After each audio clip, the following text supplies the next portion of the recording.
এত দাঁড়াইছে কি জানি ভাই। আসসালামু আলাইকুম স্যার।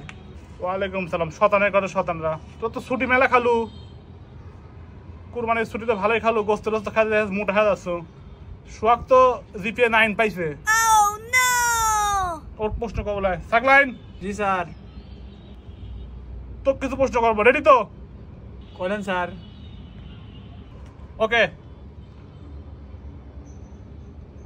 কঠিন, তরল এবং বায়বীয় এই 3 পদার্থের 3টা উদাহরণ দে।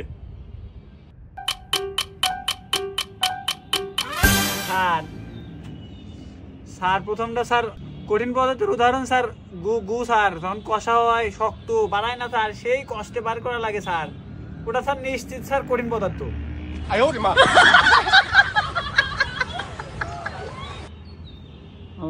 সারছে, তারপর তরল পদার্থ স্যার মাঝে মাঝে স্যার পচা টচা খায়া স্যার এমন পাতলা পায়খানা হয়, এবার সির করে বাড়ায় স্যার, কনফিউশন হয়ে যায় স্যার, মুখ বাড়াচ্ছে না গু বাড়াচ্ছে, ওইটা স্যার নিশ্চিত স্যার তরল পদার্থ।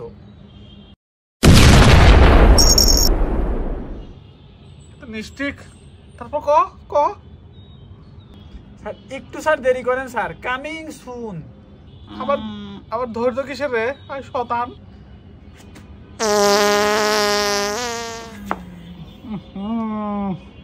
কি দুর্গন্ধ,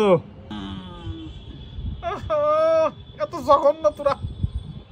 স্যার ঘনত্ব ঠিক আছে নাকি স্যার একটু বাড়াবো? থাক থাক, যতটুক নিচে নামছু তোর ক্লাসে বের হয়, ক্লাসে থাকার জন্য। এই এয়ার ফ্রেশনার কোথায়? Air freshener